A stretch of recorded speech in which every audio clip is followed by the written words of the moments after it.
Top quality और consistent performance के लिए सिर्फ सिल्वर पंप। टॉप क्वालिटी और कंसिस्टेंट परफॉर्मेंस के लिए सिर्फ सिल्वर पंप, नाम याद रखना।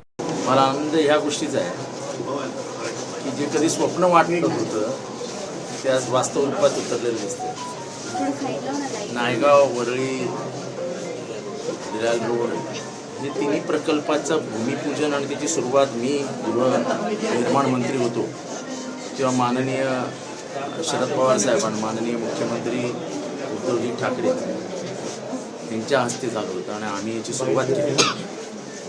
आज हे पूर्णत्वाला जातो। BDD हे स्वप्नच आहे, कधी पूर्णच होणार नाही असं स्थानिकांनाही वाटायचं, पत्रकारांनाही वाटायचं आणि बघणाऱ्यांनाही वाटायचं। पण आज जेव्हा हे सगळं पूर्ण होतंय तेव्हा म्हणजे माझ्यासारख्या एका कार्यकर्त्याला जो चाळीत जन्माला आला आहे त्याला कोण म्हणून आनंद। मी वरती घर जाऊन बघितलं, 2 बेडरूम हॉल किचनचं घर स्वप्नवरच आहे। नायगावसारख्या ठिकाणी किंवा वरळीसारख्या ठिकाणी 2 बेडरूम हॉल किचनचं 500 स्क्वेअर फीटाचं घर आणि तेही एवढं मोकळं म्हणजे स्वप्नाच्या बाहेरचं आहे। मला वाटतं की म्हणजे हा आनंद जे इथे राहायला येणार आहेत गगनात मावेनाच आहे। कसे राहिले असतील BDD चाळी आणि आता कसे राहणार आहेत याचा विचार फक्त इथे राहणारेच सांगू शकत असते। आणि काही निर्णय आम्ही म्हणजे त्याचा ऐतिहासिक नोंद होईल, जसं पोलिसांना दिलेली घरं, सरकारी कर्मचाऱ्यांना दिलेली घरं। मला वाटतं नायगावमध्ये 4th श्रेणी कर्मचाऱ्यांना घरं दिलं आपण, सफाई कामगार, आणि त्याच्या वेळेस एक मारामारी पण झाली। ती मारामारी सोडवायला आणि त्याच्यामध्ये पडायला मी स्वतः आलो होतो। इथली पहिली बिल्डिंग जेव्हा डिमॉलिश केली तेव्हा मी स्वतः आलो होतो, मी स्वतः उभं राहून करून घेतलं।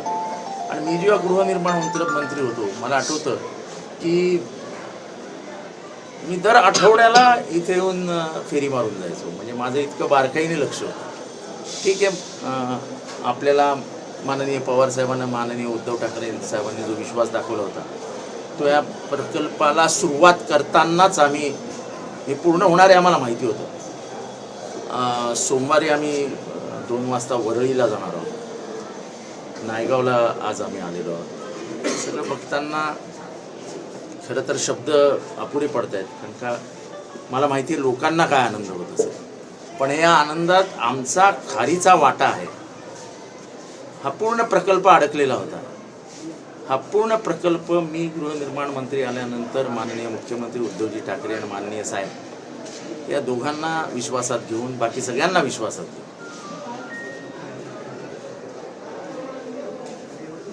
आज हे सगळं पूर्ण होतंय, काय बोलायचं।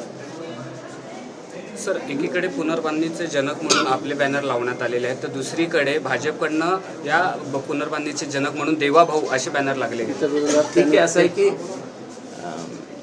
क्रेडिट आणि ह्याचा काही प्रश्न येत नाही।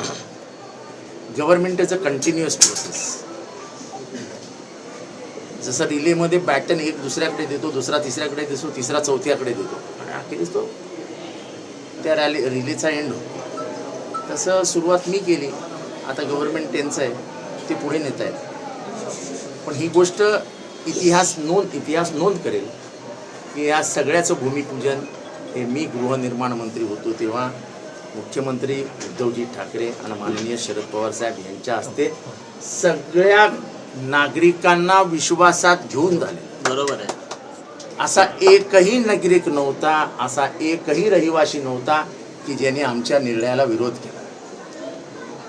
किती फुटाचं घर असावं, पोलिसांना कसं घर द्यावं, त्यांच्याकडनं किती पैसे घ्यावेत याचा सगळा निर्णय आम्ही घेतला आणि त्याच्यातला एकही निर्णयाला इथल्या एकाही माणसाने विरोध केला नाही। हे आमचं सर्वात मोठं यश आहे। बाकी पुढे काम तर कंप्लीट होणारच, पण अडते ती सुरुवात झाल्यानंतर शेवट करायला।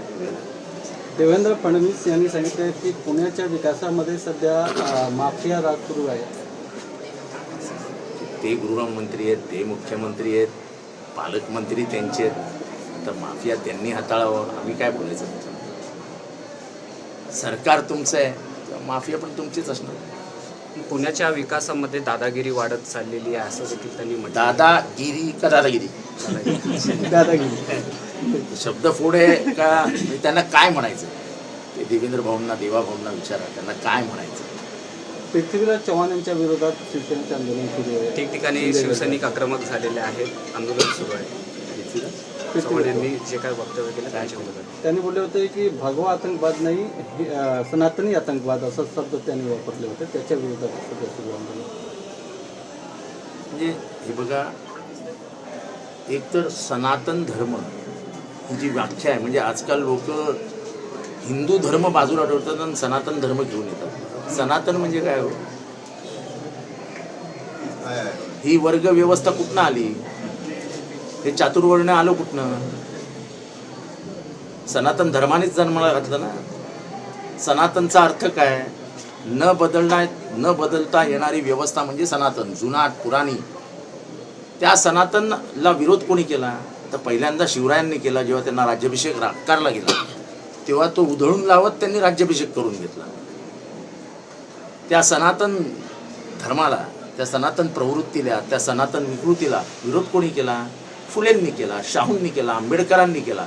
आंबेडकरांनी सनातनमधनं जन्माला आलेली मनुस्मृती जाळली. तेव्हा हे आहे ना, पुरोगामी महाराष्ट्रात सनातनी विकृतीविरुद्ध लोक आहेत. आणि हिंदू धर्म वेगळा आणि सनातन धर्म वेगळा. आम्हाला गर्व आहे, आम्हाला अभिमान असेल की आम्ही हिंदू आहोत, पण आम्ही सनातनी नाही.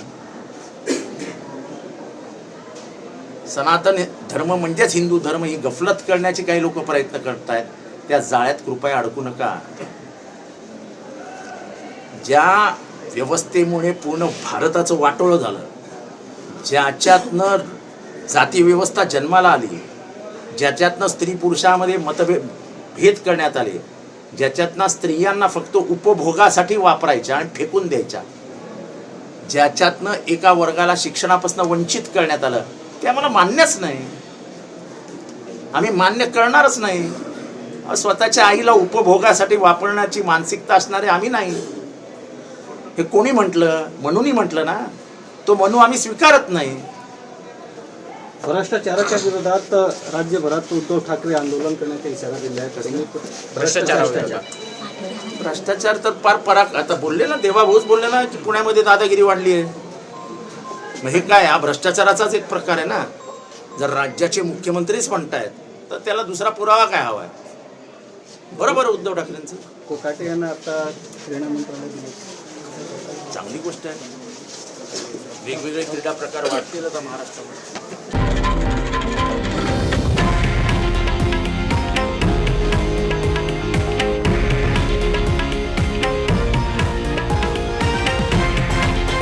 हे आहे देशातील नंबर 1 न्यूज नेटवर्क आणि आपण पाहत आहात TV9 मराठी, एकमेव.